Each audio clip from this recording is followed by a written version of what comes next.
Llegaron las carretillas hidráulicas Toyota a Tractomotriz. No te quedes sin la tuya. La mejor carretilla por durabilidad, calidad y con garantía de 99 años en la estructura de las uñas por defecto material y soldaduras. Visítanos en La Uruca a un costado de la Pozuelo o ingresa a tractomotriz.com. Consultas al WhatsApp 8972-0000. Tractomotriz, será un gusto poder asesorarte. Transcomer, puesto de bolsa de comercio, presenta a las 5 con Alberto Padilla.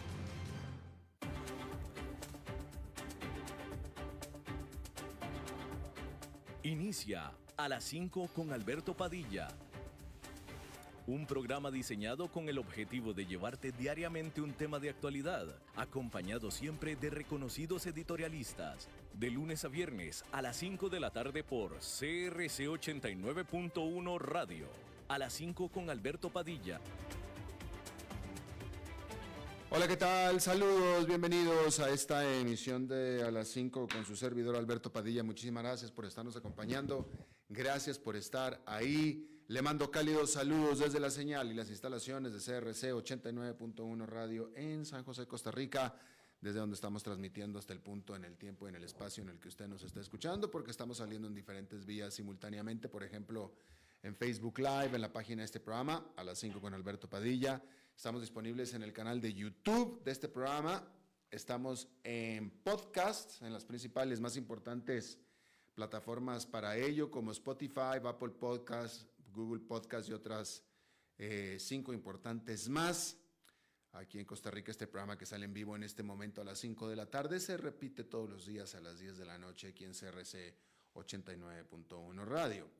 En esta ocasión me acompaña al otro lado de los cristales, tratando de controlar los incontrolables, el señor David Guerrero, y la producción general de este programa, siempre poderosa, desde Colombia, a cargo del señor Mauricio Sandoval.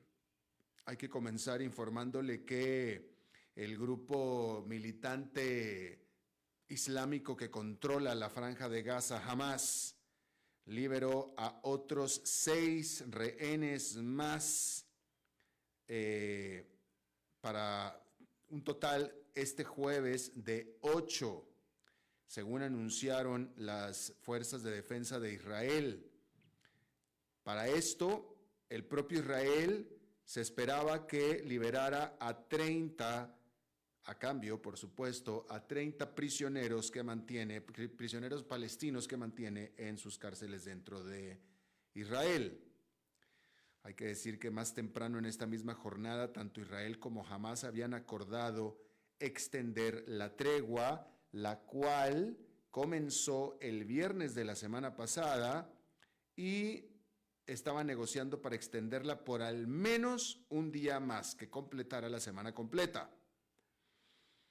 En una conferencia de prensa en Tel Aviv, el secretario de Estado de los Estados Unidos, Anthony Blinken, dijo que Israel debe de establecer y poner en marcha planes de protección civil humanitaria antes de que reinicien las hostilidades.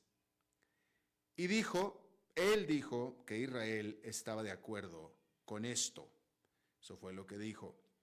Hablando del secretario de Estado de los Estados Unidos, la noche de este miércoles falleció el que quizá ha sido el secretario de Estado más conocido, más legendario, secretario de Estado de los Estados Unidos. El secretario de Estado siendo el canciller de los Estados Unidos. Estamos hablando de Henry Kissinger, que falleció el miércoles en la noche a la edad de 100 años. Henry Kissinger se había ganado el Premio Nobel de la Paz junto con su contraparte de Vietnam para llegar a el fin de la guerra de Vietnam.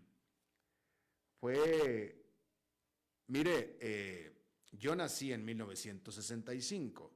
Henry Kissinger fue secretario de Estado en la primera parte de la década de los 70s. Y mis primeras memorias de de poder sentir y poder saber que alguien era importante y que era conocido, puesto que lo veía todo el tiempo en la televisión, en las noticias que tenía mi padre encendidas ahí en la casa, era sobre Henry Kissinger. Era sobre Henry Kissinger. De las primeras memorias que yo tengo de eventos importantes noticiosos fue, por ejemplo, la renuncia de Richard Nixon, del presidente. Y bueno, Henry Kissinger era el secretario de Estado de Richard Nixon. Y este señor, Henry Kissinger, permaneció como secretario de Estado con la presidencia de Gerald Ford, que fue cuando se fue Richard Nixon, entró de presidente el vicepresidente Gerald Ford y se quedó Henry Kissinger. Y fue alguien muy, muy influyente en la época de la Guerra Fría. Según los documentos históricos, por ejemplo, artífice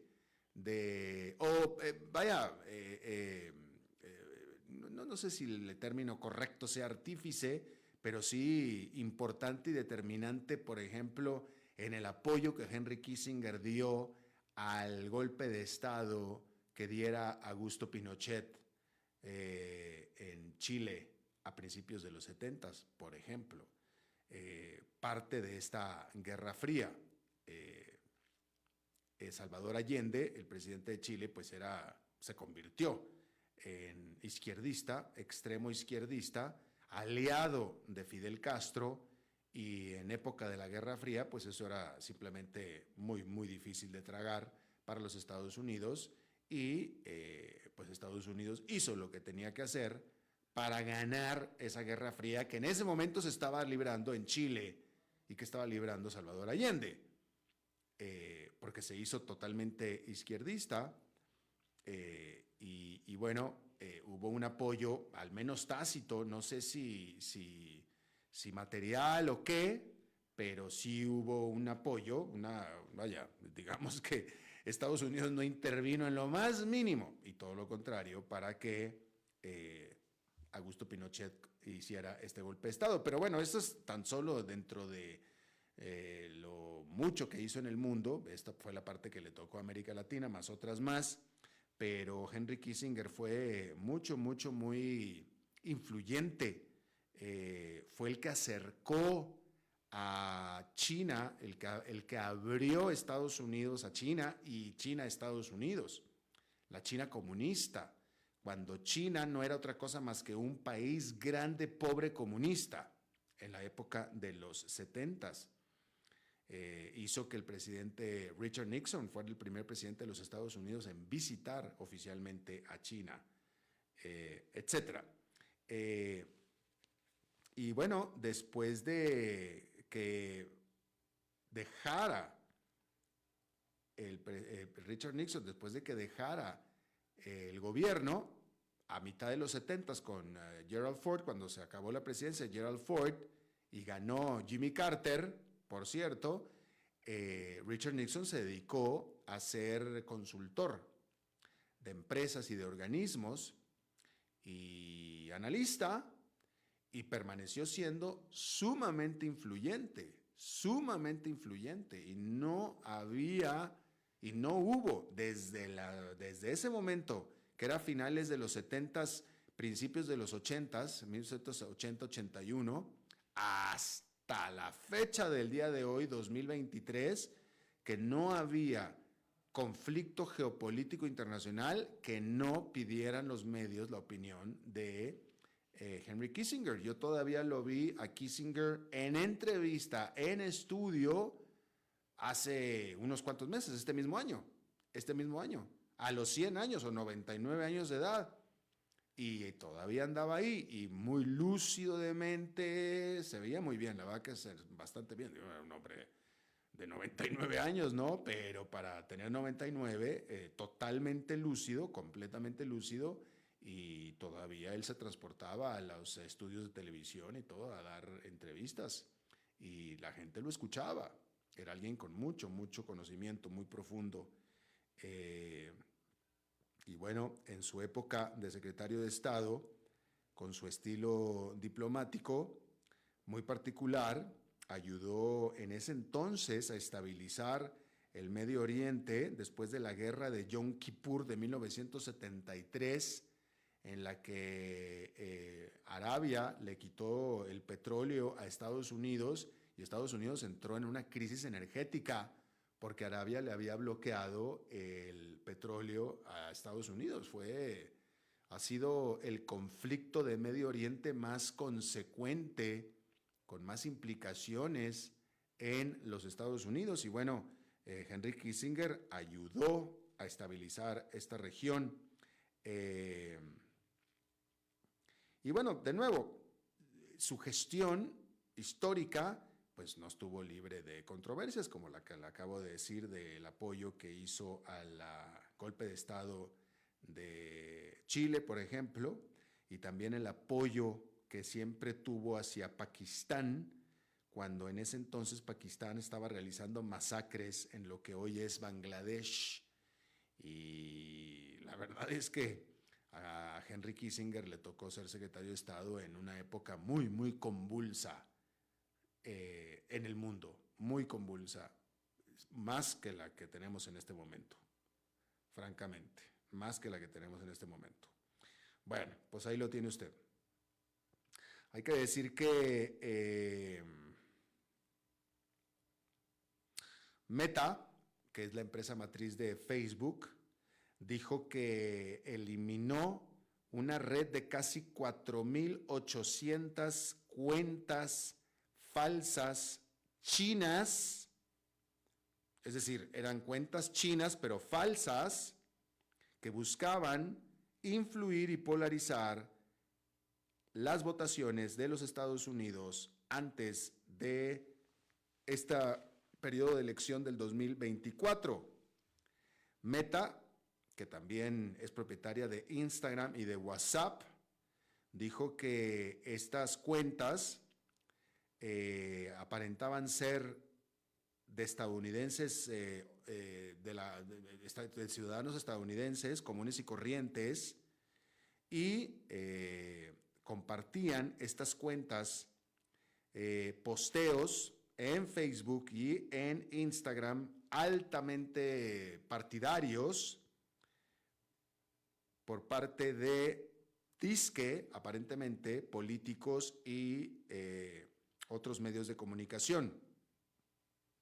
También se informa que también otra red, aunque más pequeña, rusa, fue eliminada, en lo que es una confirmación por parte de Meta, que ellos tienen por cierto de que China y Rusia ambos están tratando de influir en las elecciones de los Estados Unidos. De nuevo, hablando de Rusia, hay que decir que la más alta corte de este país aprobó una petición por parte del Ministerio de Justicia para calificar a lo que llaman ellos el movimiento internacional público de LGBT como extremista y por tanto prohibir sus actividades.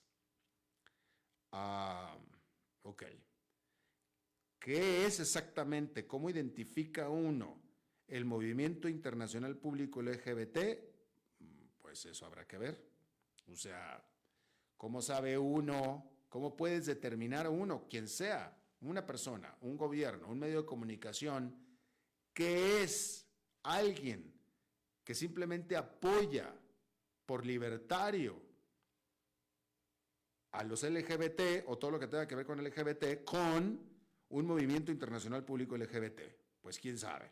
Pero bueno, en Rusia se aprobó, la más alta corte aprobó para esto, que lo que venga de este asunto subjetivo del movimiento internacional público LGBT como extremista y por tanto prohibir las actividades. ¿Cómo le vas a prohibir las actividades a alguien que no sabes exactamente qué es? Pues no sé. Digo, no es que el movimiento público LGBT tenga unas oficinas de comando central, ¿verdad? Pero pues bueno, hay que decir que Rusia desde hace un tiempo para acá ha estado aumentando sus ataques a los derechos, a todo lo que es LGBT. Por ejemplo, en el 2013 adoptó una ley que prohíbe lo que llaman la propaganda de relaciones sexuales no tradicionales. Supongo que se refiere a que una relación homosexual es no tradicional. Bueno, no sé, yo creo que a los rusos nadie les dijo que ya es tradicional una relación homosexual. Ya es tradicional, ya es. A lo mejor antes no lo era, seguramente antes no lo era. Seguramente para mi padre, que nació en 1928, una relación homosexual no era tradicional. Ya hoy en día, pues bueno, estoy seguro que muchos de ustedes que me están escuchando estarán con los pelos de punta, pero la realidad es que hoy en día una relación homosexual, pues es ya tradicional, ya. Si no es tradicional es porque usted elige que no sea. Y usted está en su derecho que no le guste, y ok, pues muy su derecho, pero realmente ya es tradicional. Pues ya. Debió haber sido desde antes, si me pregunta a mí. Porque pues a quién le importa. Digo, la verdad que, pues, ¿no? Pero si alguien piensa que no es tradicional una relación homosexual, pues es porque quiere pensar y escoge y elige pensar que no es tradicional. Habrá hoy en día quien piense todavía que no es tradicional una relación sexual intrarracial entre blancos y negros. Habrá que ver si en esta ley de Rusia una relación intrarracial a lo mejor también es considerada no tradicional, pero aquí eso es lo que le digo yo. O sea, una relación intrarracional entre razas, ¿sí? En Estados Unidos, y estoy seguro que todavía en algunos países aquí en América Latina, eran consideradas no tradicionales, relaciones sexuales no tradicionales, En la época de los 60s, 70s, incluso en Estados Unidos, sexo o una relación de matrimonio entre un hombre de diferente raza y una mujer de diferente raza, o blanco y negro, era no tradicional. Hoy ya son tradicionales, pues es lo que le digo. O sea, ya estamos en tiempos modernos, ya. Ya el que piense que no es tradicional, pues es porque eso es lo que quiere pensar, eso es lo que elige, es un asunto de elección. Usted no es tradicional. Hombre, o sea, digo, pues de nuevo, en Estados Unidos y en América Latina también, o sea, en América Latina, alguien que se considera que es rico y educado, que se case con alguien que no sea rico y educado, no tradicional, ¿no? Bueno, pues lo mismo con las relaciones homosexuales, exactamente lo mismo. Bien, pues entonces, le decía yo que en el 2013 en Rusia se adoptó una ley que prohíbe la propaganda, y a saber qué es propaganda, también, de relaciones sexuales no tradicionales, dirigidas a menores. Eso sí hay que aclararlo, dirigidas a menores. Sin embargo, el año pasado, esto fue en el 2013, el año pasado, esta ley fue extendida a todos los grupos. Ya no nada más a menores, sino a todos los grupos. Y bueno, pues ahí tiene usted ese asunto. Hay que informarle que,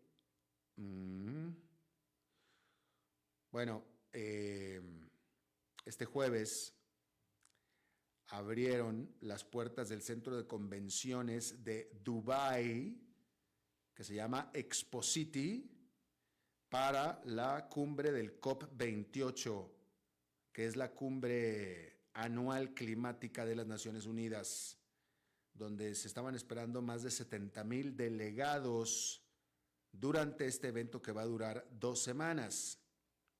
Líderes de países y negocios acapararán los reflectores en los primeros días de esta reunión, con toda la intención de demostrar cuánto todos estos delegados, todos estos países valoran y respetan el calentamiento global. Negociadores de los gobiernos tratarán de traducir todas estas aseguranzas y preocupaciones en acciones concretas. Para esto hay que decir que el Acuerdo de París del 2015 estipula este acuerdo que los países deben de producir inventarios o una lista de sus progresos hacia alcanzar los objetivos climáticos que se establecieron en el 2015 en el Acuerdo de París. Y este COP28, esta reunión, representa la primera oportunidad de mostrar qué es lo que se ha hecho al respecto de estos acuerdos del 2015. Y por supuesto que lo único que va a quedar demostrado a lo largo de estas 2 semanas, pero especialmente cuando terminen estas 2 semanas, pues es que la gran mayoría de los países que firmaron los acuerdos de París, pues tienen que seguir tratando mucho más fuerte, redoblar esfuerzos, ¿sí? Sobre todo porque tan solo el más reciente reporte de las Naciones Unidas encontró que los países del G20, ninguno de estos países del G20, ninguno está reduciendo sus emisiones a las velocidades requeridas para estos objetivos. Ninguno de los del G20, ¿sí? Y luego tampoco ayudó en lo más mínimo, y se lo informé aquí a principios de esta semana, que el país anfitrión de este COP28, que son los Emiratos Árabes Unidos, tenían en planes, de acuerdo a notas que se descubrieron, tenían ya en planes así bastante concretos, utilizar este gran evento y este escaparate del COP28, ¿sí? Y toda la atención y todos los delegados que iban a llegar y que llegaron del resto del mundo, etcétera, etcétera, para tratar de impulsar y concretar acuerdos climáticos, no. ¿De reducción de emisiones? No, para nada, no. ¿Para qué los Emiratos Árabes Unidos? ¿Para qué Emiratos Árabes Unidos va a usar un escaparate, ¿sí? Como el COP28, en la que en lugar de tener que ir Emiratos Árabes Unidos a visitar a todos los países vienen a visitar a los Emiratos Árabes Unidos? ¿Para qué va a usar un país que no produce otra cosa más que petróleo esta oportunidad? Ya con que fuera el anfitrión del COP28 un país que lo único que produce es petróleo, ya era medio raro, medio curioso, pero pues bueno, últimamente todos los países árabes petroleros pues están acaparando todo con toda la plata que tienen, ¿no? Pero bueno, el punto es que para qué iba a utilizar este escaparate del COP28 los Emiratos Árabes Unidos, pues para cerrar acuerdos en petróleo y gas, pues ¿para qué más? ¿Sí? Y se descubrieron estas notas donde estaban con toda la intención de aprovechar todo esto, de qué bueno que vienen todos estos verdes de todo el mundo para venderles proyectos petroleros. Y bueno, por supuesto que todo esto, pues, o sea, pues cómo se van a poder cumplir los objetivos del Acuerdo de París con este tipo de compromisos o de comprometidos, mejor dicho. Pues no, simplemente no se puede, ¿verdad? Y no hay confianza en que se vaya a poder tampoco. Así es que, bueno, pues ahí lo tiene usted. Hablando de petróleo, bueno, por cierto que este asunto dentro del COP28, en este primer día que se dio ahí en Arabia Saudita, los líderes de la cumbre finalizaron el Fondo de Pérdidas y Daños, el cual va a financiar los países ricos para compensar a los países pobres por los daños causados por los desastres causados por el cambio climático. Este acuerdo para la creación del Fondo de Pérdidas y Daños fue anunciado durante el COP27. Y bueno, el país anfitrión, que es los Emiratos Árabes Unidos, comprometieron $100 millones para este fondo, y otros países que van a contribuir incluyen a la Gran Bretaña, a Alemania y a Japón. Eso es en cuanto al COP28. Pero hablando de petróleo, hay que decir que la OPEP más o la OPEP Plus, ¿sí?, que es este grupo de países exportadores de petróleo, según los reportes, ha acordado el aumentar los recortes de producción petrolera en 1 millón de barriles por día. Arabia Saudita también extenderá sus recortes voluntarios de 1 millón de barriles que había anunciado en junio y los va a permanecer ahora estos recortes hasta el próximo año. Es decir, va a pasar hacia el 2024 con estos recortes todavía. Y por supuesto que esta medida tiene la intención de apoyar al mercado petrolero, el cual en las últimas semanas ha visto los precios del petróleo caer, específicamente porque la demanda global ha estado disminuyendo y se pronostica que continuará con su ritmo de disminución. Eso es en cuanto a eso. Hay que decir que la OPEP Plus anunció también que en febrero, no es cierto, en enero, el próximo enero, tendrá un nuevo miembro este grupo. Y este miembro es nadie menos que Brasil. Así es que lo tiene usted. Hay que decir que la OPEP Plus, los líderes de estos países, tienen toda la intención de apoyar, de mantener, de sostener los precios internacionales del petróleo con estos pronósticos de que la demanda va a estar disminuyendo. Por supuesto que en la mente de estos líderes, junto con la de todo el mundo, pues está la guerra entre Israel y Hamás. Hay que decir que Irán, que apoya a Hamás, ha estado urgiendo por una renovación del embargo petrolero que la OPEP impuso en contra de Estados Unidos durante la guerra árabe-israelí de 1973, a la cual me referí hace un momento. Sin embargo, el mercado no está esperando que algo así vaya a suceder, en lo más mínimo. Nadie lo está esperando, simplemente Irán lo está diciendo, pero pues pareciera que es una declaración muy propia de Irán como antagonista de Estados Unidos, ¿no? De cualquier manera, esta decisión de la OPEP Plus de disminuir la producción petrolera, pues va a molestar a la Casa Blanca, la cual seguramente tendrá que ver los precios de la gasolina en las bombas de los Estados Unidos justamente cuando comienza el 2024, que es un año electoral en el cual el actual inquilino de la Casa Blanca pretende reelegirse, pretende quedarse viviendo en la Casa Blanca. Hablando de la Casa Blanca, este jueves en la noche se va a dar un debate, digamos que es presidencial, digamos que puede considerarse presidencial, muy notable en los Estados Unidos, ¿sí?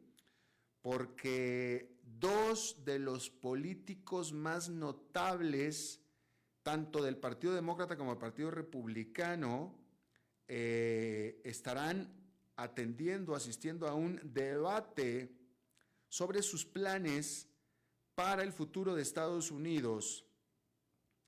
Sin embargo, lo interesante de esto es que uno de los dos debatientes no es candidato o precandidato, no aspira a la candidatura de la presidencia, cuando menos en esta. Uno de ellos no, el otro sí. Resulta que Ron DeSantis, que es el gobernador republicano de la Florida y precandidato por el Partido Republicano a la presidencia, que tiene que primero vencer a Donald Trump y después ganarse la candidatura por el Partido Republicano, va a debatir con nadie menos que su contraparte, gobernador del estado de California, demócrata él, Gavin Newsom, que es un extraordinario debatista, el gobernador de California, que él no está buscando la candidatura, él está permitiendo que Joe Biden se reelija, es un gran debatista, un gran polemista también. Y es interesante porque Florida siempre ha sido históricamente un estado republicano, California un estado demócrata. Este debate va a ser transmitido por Fox News y lo llama el gran debate rojo contra azul, el gran debate de estados rojo contra azul, ¿sí? Hay que decir que de todos modos, Ron DeSantis definitivamente necesita llamar la atención, obviamente, pero también Newsom, también el gobernador de California. DeSantis, primero que nada, porque está muy por detrás de Donald Trump en las encuestas y necesita, pues, estar presente en la mente de los votantes de las primarias del Partido Republicano. Y necesita estarles recordando que él existe, que él está ahí, ¿sí? Mientras tanto que el gobernador de California, Newsom, que no está corriendo para la presidencia en esta, perfectamente, con toda seguridad va a estar corriendo por la presidencia en el 2028. Es un tipo bastante joven, ¿sí? Y por tanto, lo que tengan que decir los dos va a ser bastante escuchado. DeSantis muy conservador, Newsom muy liberal. Hay que decir que entre los dos estados, California y Florida, Florida en el Atlántico, California en el Pacífico, entre los dos estados juntan casi un quinto o una quinta parte de la población total de los Estados Unidos. Y por tanto, muchos estados siguen lo que de Florida y California sale en cuanto a legislatura, etcétera, etcétera, especialmente de California, y en el caso de California, especialmente en emisiones de contaminantes, etcétera. Y bueno, se espera, y tengo que decir yo que por parte de Newsom, más que nada, por parte de Newsom, que me parece que es alguien un poquito más serio que DeSantis, pero puedo no ser objetivo en este asunto, pero se espera que los televidentes de Estados Unidos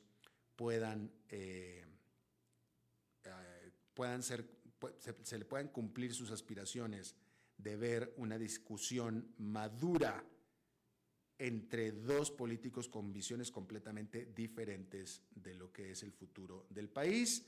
Sin embargo, pues vamos a ver, porque francamente DeSantis sí de repente se saca cada jalada, y perdóneme que lo diga, pero es la verdad, y Newsom me parece que es un poquito más correcto. Pero bueno, vamos a ver, mañana estaremos comentando eso. Vamos a hacer una pausa y regresamos con nuestra entrevista de hoy. A las 5 con Alberto Padilla, por CRC 89.1 Radio. Ok, ya te has reído con nosotros, has aprendido con nosotros y nos hemos conocido más. Pero es hora de ponernos serios. El mejor momento para invertir fue hace 10 años y el segundo mejor momento para hacerlo es hoy. Entra a transcomer.com, convertite en un inversionista y transforma tu destino. Transcomer, puesto de bolsa de comercio. Construyamos juntos su futuro. Somos expertos en eso.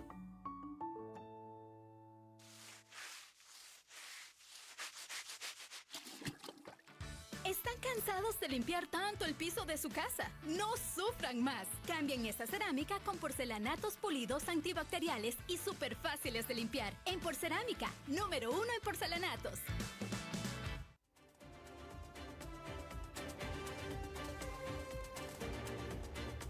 Seguimos escuchando a las 5 con Alberto Padilla.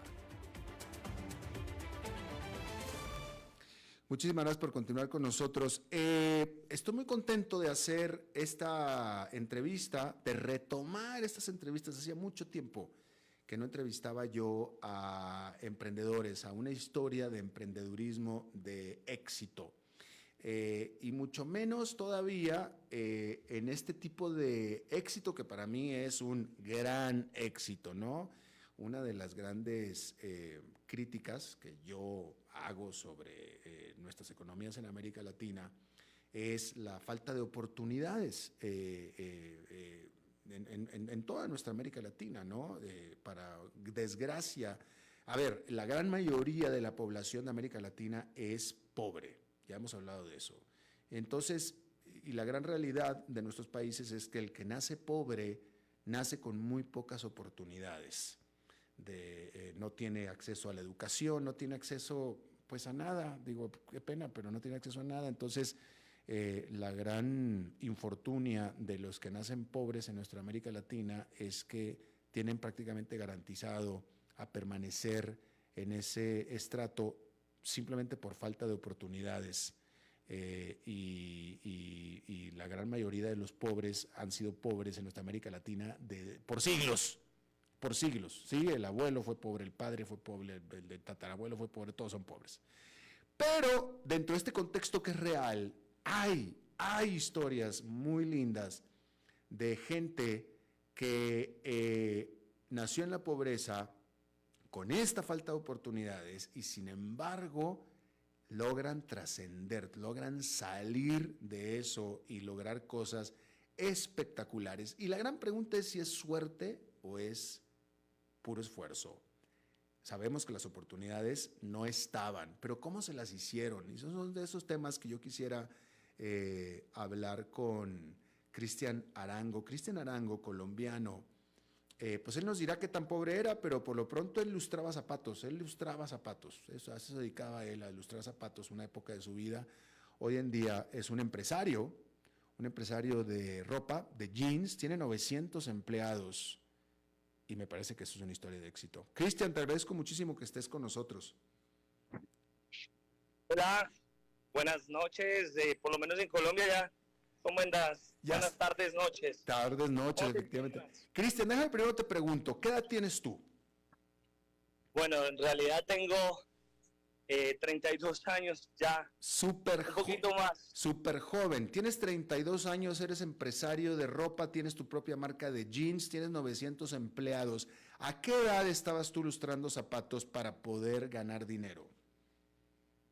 Bueno, en realidad nosotros desde los 7 años de edad empezamos en un pueblo que se llama Samaná Caldas, acá en Colombia, hacer este trabajo de lustrar zapatos o de betunador, no sé, hay diferentes nombres, hay diferentes términos que le llaman. Yo creo que lustrar zapatos es el término más genérico, pero déjame te pregunto, ¿tú lustrabas zapatos por pobre o por emprendedor? Yo creo que por las dos. Uno porque tocaba subsistir de alguna manera y dos porque pues también estaba el espíritu de hacer algo diferente y de salir adelante.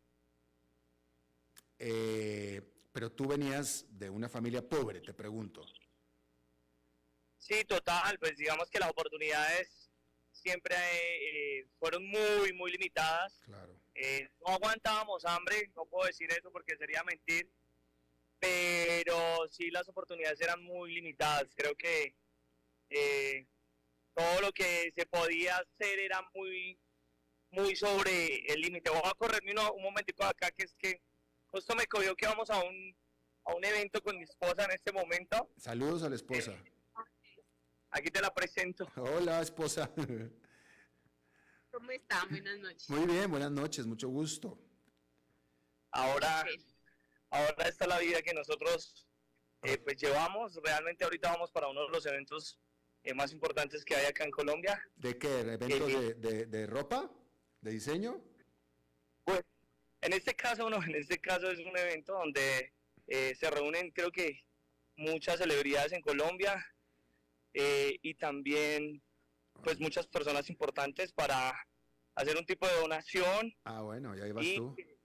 Creo que también va a estar el presidente de la República en este evento. Ah, bueno, pues ahí le das nuestros cordiales saludos al señor Petro. Oye, antes de que entres al evento, déjame te pregunto una cosa, Cristian, para hablar en términos muy amplios y generales. Lo tuyo, el ser un niño que tenía que lustrar zapatos en un pueblito de Colombia, a ser un empresario con 900 empleados. Pregunta, ¿te consideras suertudo o es producto de tu trabajo y de tu sudor? Yo creo que, pues primero la gloria es para Dios. En realidad creo que siempre Dios es el que está obrando en medio de todo lo que hacemos y Él es el que nos ha dado los dones y los talentos que hemos colocado, digamos, al servicio de este proyecto. Zoe Company es una empresa 100% colombiana que lleva 7 años haciendo moda, haciendo ropa, sobre todo jeans, y a través de este emprendimiento hemos podido llevar bendición a muchas familias, provisión a muchas familias, niños, ancianos, 900 empleos directos e indirectos y más de 30.000 personas que de una u otra manera se ven beneficiadas de todo esto. Entonces, en realidad yo siento que ha sido un plan de Dios desde el principio. De pronto algunas personas no lo comparten, pero es mi manera de ver. Yo creo que todo lo que aprendí envolando zapatos en la calle, hablando con las personas desde muy niño, tenía solamente 7 años cuando ya estaba en el ruedo, como se dice, me salí al ruedo y empecé a tener esta vida como de rebusque, de emprendimiento y todo ese aprendizaje también ha servido para que hoy esta organización de Zoe Company, esta empresa 100% colombiana, pues no solamente haga presencia en todo el territorio colombiano, sino que también estemos en Costa Rica, en Ecuador y también en Chile. Pero, Cristian, entiendo y respeto tu creencia y tu religión y tu religiosidad, pero déjame te lo pregunto para que los que no sean tan religiosos o tan creyentes como tú lo puedan entender. Tú, como un niño pobre que lustraba zapatos en las calles de un pueblito de Colombia, Dios te ayudó. Yo estoy seguro que Dios quiere ayudar o sea, los niños que lustran zapatos en pueblitos de países de América Latina son miles, hay muchísimos. Yo estoy seguro que Dios quiere ayudar a todos ellos y muy pocos de ellos van a poder tener 32 años y ser presidentes y dueños y fundadores de una empresa con 900 empleados. Entonces, yo te vuelvo a preguntar, ¿qué fue lo que Dios hizo en ti, que te hizo a ti estar donde estás en este momento cuando saliste de una plaza de un pueblo lustrando zapatos? Bueno, yo creo que Dios colocó en mí un espíritu de servicio, ¿sí?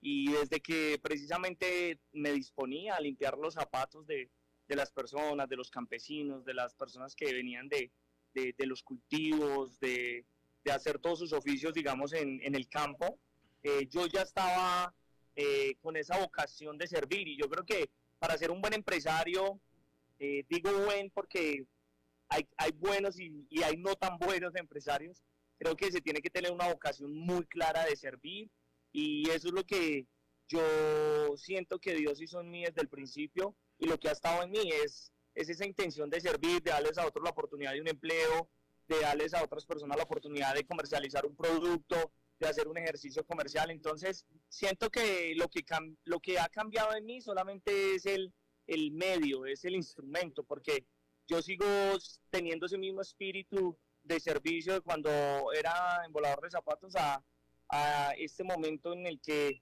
estoy de una u otra manera llevando un producto. Ya no estoy llevando el producto de la limpieza del zapato, sino el producto de los jeans y de la ropa a comercializadores, pero también a personas que son las que compran el producto y lo usan. Entonces, yo siento que esa vocación de servicio, hay una frase muy típica, yo creo que no solamente en Colombia, sino en Sudamérica y Centroamérica, y es, si no vives para servir, no sirves para vivir, y yo creo que eso es lo que ha estado en mi corazón, sin importar si he tenido o no he tenido. Cuando no se tenía nada, igual servía, y ahorita de pronto que hay poco o mucho, también estamos al servicio. ¿Tú fuiste a la escuela hasta qué grado estudiaste? Bueno, eso es algo que también le doy gracias a Dios.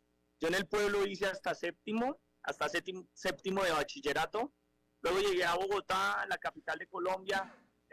Tuve la oportunidad de graduarme. Hice un técnico pues en mi secundaria.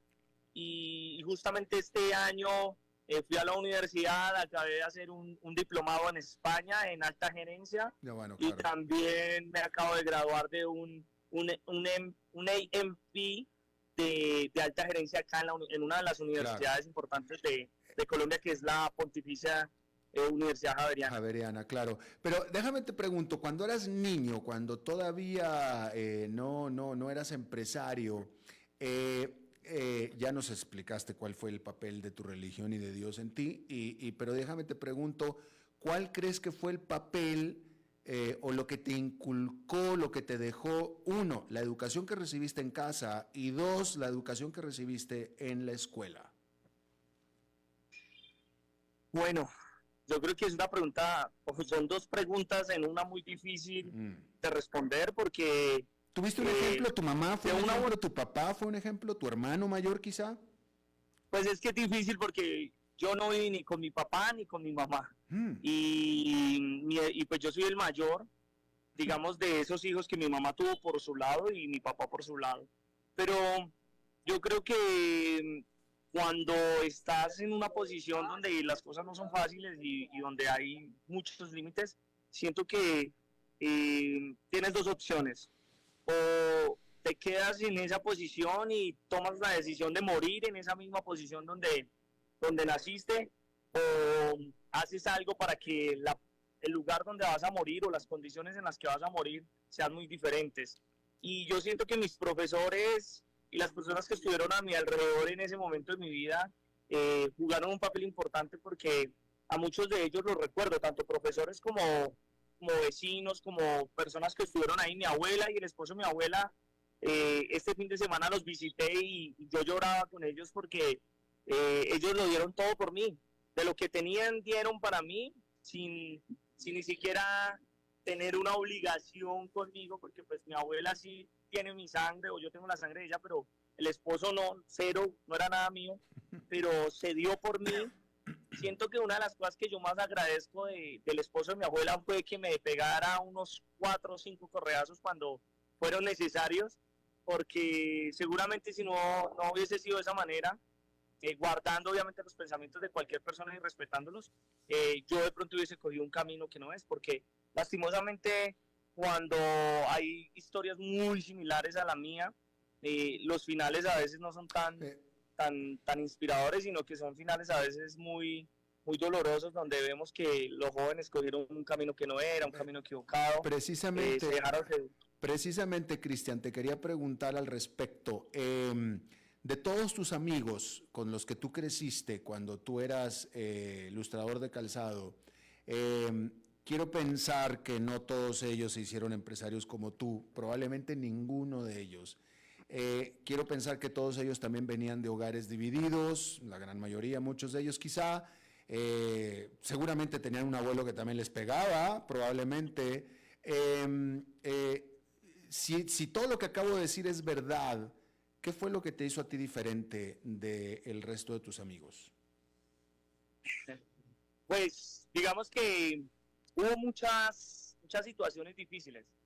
Yo creo que para nadie es un secreto que Colombia, más o menos en la década de los 2000, vivió uno de los episodios más violentos de mayor delincuencia, digamos, en nuestro país. Y yo era tan solo ese niño de 7, 8 años en un pueblo y lo viví todo lo que fueron los enfrentamientos entre los grupos armados y al margen de la ley. En ese pueblo pues los enfrentamientos fueron muy puntuales y siento que de una u otra manera fue un milagro que yo sobreviviera, porque muchas veces me vi entre las balas, como se dice, pero esos fueron también momentos que nos forjaron el carácter y nos hicieron aprender a sobrevivir. No sé, siento que eso conecta con muchos de mis amigos y con mi vida, porque tal vez ellos no son empresarios hoy, pero muchos de ellos son personas que aprendieron a sobrevivir y aprendieron a buscar el lado bonito a la vida, y yo los he visto. Algunos se dedican precisamente a los reportajes, otros están también emprendiendo con negocios de comida. Lastimosamente hubo algunos que perdieron la vida en ese entonces.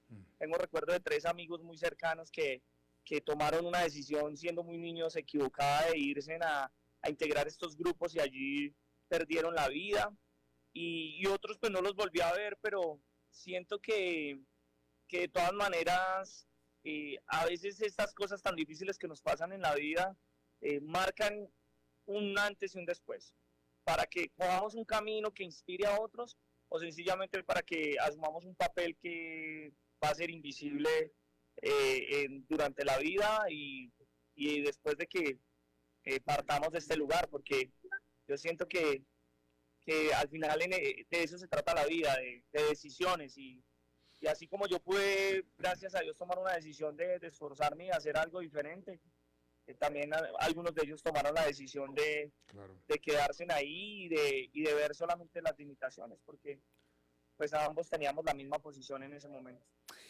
Bien, pues Cristian Arango, presidente y fundador de Zoe Jeans. La marca como lo conoce el público es Zoe. Zoe, sí, Zoe y Zoe Company. Yo creo que lo que pasa es que Zoe Company es inspirado en Coca-Cola Company. Y Zoe, pues, es una palabra que significa vida, significa origen, nacimiento, y eso impregna Zoe. Ya el company es como de abarcar todo lo que es la organización y todo lo que se desprende alrededor de esto. Actualmente estamos haciendo franquicias, ya llevamos aperturadas 25 acá en el territorio colombiano y la meta son 200 en Colombia y por supuesto que pedirle a Dios que nos dé la oportunidad de tener algunas franquicias también en Centroamérica y en Sudamérica. Bueno, pues mucho éxito, que continúe el éxito y espero poder charlar de nuevo contigo pronto porque la historia es pues, mucho más amplia que lo que acabamos de platicar. Yo me quise centrar en esta particularidad, pero en tus cortos 32 años hay una larga y mucha historia que contar y te deseo que continúe el éxito y gracias por aceptar esta entrevista, Cristian. No, por supuesto, muchas gracias por darme una oportunidad de contar un poquito de lo que hemos hecho, de lo que hemos vivido. Por supuesto que son demasiadas vivencias, yo siempre lo digo, tengo 32 años, pero en experiencias como si tuviera más o menos unos 55, 60 años, no solamente por lo del negocio, sino por todo lo que ha sido mi vida desde muy pequeño y de verdad que valoro mucho la oportunidad de poder decirle a las personas que están ahí, que van a ver esta entrevista, que la están escuchando, de que nosotros no somos responsables del lugar donde nacimos o las condiciones en las que nacimos, pero sí somos completamente responsables y creadores de la forma y de las condiciones en las que nos vamos a morir, o sea, cómo nos vamos a despedir, en las circunstancias que nos vamos a despedir. Yo pienso que tenemos que tomar decisiones, iniciar a dar esos pasos, si bien los primeros pasos no nos llevan a donde queremos estar, sí nos sacan del lugar que queremos dejar atrás, así que es una invitación también para todas las personas que están ahí, a que conozcan de Zoe Company en las redes sociales de Instagram, nos pueden buscar como @Zoe con Z__company, en Facebook, en Instagram, en YouTube, en Pinterest, y pueden conocer mucho de lo que es Zoe Company y de lo que es esta cultura colombiana también del jean, porque marcamos una historia a nivel mundial, no Zoe Company, sino la industria del denim de los jeans en Colombia. Bueno, pues ahí está. Muchísimas gracias por toda esta historia, Cristian. Te felicito y platicamos después, ¿ok? Gracias. Y cuando quieras estamos disponibles. Hasta luego. Gracias. Muy amable. Bien, siendo jueves, vamos a cerrar esta emisión con otra excelente voz colaboradora de este programa, el señor Dado, el señor Enfadado, que está ahí puntual con nosotros. Señor Dado, ¿cómo está usted? Todo bien por acá, Padilla, ¿cómo estás? Muy Saludos bien. A la audiencia. Igualmente, la audiencia lo saluda a usted con mucho gusto, señor. Lo ovaciona. Bueno, te cuento, Padilla, estoy acá pendiente del Twitter. ¿Así? Entonces tenía acá marcada una información. Dame un segundo, que tengo que reencontrarla. Y bueno, tiene que ver con el tema de la inflación, ¿no? En Estados Unidos. La cual está cayendo, ¿no? Bueno, dicen que llegó al 3.2%, pero mi punto en octubre, mi punto es sobre la ignorancia que transmite el presidente Joe Biden por X, en la ex Twitter, o en su defecto el pasante que le maneja la cuenta en Twitter. Entonces él publicó en Twitter, luego de conocerse el índice, déjenme ser claro a toda corporación que no ha bajado los precios aun cuando la inflación haya bajado. Es hora de parar con el alza de precios, denle a los consumidores de Estados Unidos un respiro. O sea, esto es ignorar lo básico que es en economía, porque Biden acá lo que está implicando es que hubo deflación, o sea que los precios cayeron. La inflación sigue 3.2 y por lo tanto las empresas lo que hacen, las formadoras de precios, es ajustar sus precios al ritmo de la inflación. Aquí hay que distinguir dos cosas a mi criterio, y es que las clases con muy alto poder adquisitivo no están sintiendo, digamos, la inflación, porque a diferencia de las clases medias bajas y las clases bajas, sus ingresos no se destinan prioritaria o mayormente a la alimentación, a la vestimenta, a la renta, algo que sí sucede con las clases medias bajas. CBS, un medio de comunicación que no podemos decir que sea anti-Biden, sino todo lo contrario, acaba de publicar un estudio donde señala que desde enero del 2021 a esta parte, o a fines de... No, a esta parte, un hogar normal de Estados Unidos ha necesitado, escucha esto, $11.400 más para ponerse, digamos, al tanto con el aumento de los precios.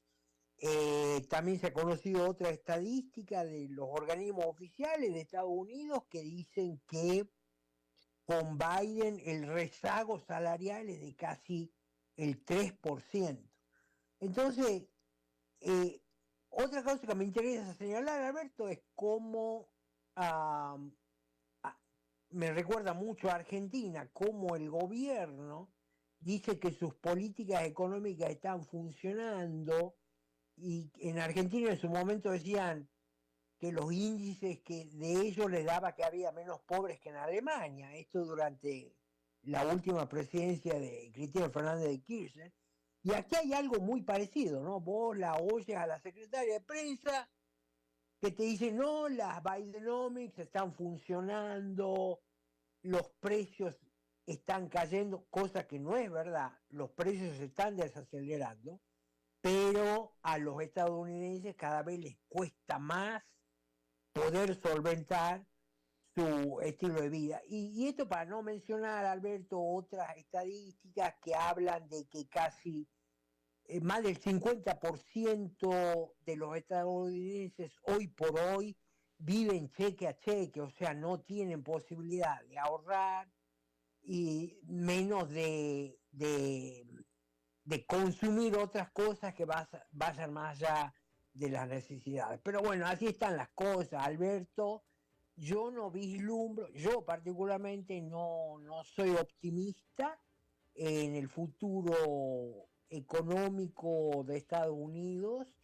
Creo que esto va a ir bajando cada vez más, y si a eso le sumas otros problemas como el de las fronteras abiertas con México y otros temas más que ya por falta de tiempo no voy a abarcar, yo creo que esto se va para la mierda pronto, Alberto. En pocas palabras, todo este asunto fue para terminar con esa declaración contundente, mi querido señor Dado. En síntesis, Alberto, ¿cómo lo veo? En síntesis, entonces, exactamente. Esa es la síntesis, se va para la mierda en cualquier momento. Exactamente. Señor Dado, le agradezco mucho su claridad de lenguaje y de mente. Gracias a usted, Padilla, por permitirme el espacio. Próximo jueves, señor. Hasta la próxima, saludos. Bien, eso es todo lo que tenemos por esta emisión de A las 5 con su servidor Alberto Padilla. Muchísimas gracias por habernos acompañado. Espero que termine su día en buena nota, en buen tono, y nosotros nos reencontramos en 23 horas. Que la pase muy bien. A las 5 con Alberto Padilla fue traído a ustedes por Transcomer, puesto de bolsa de comercio. Construyamos juntos su futuro. Somos expertos en eso.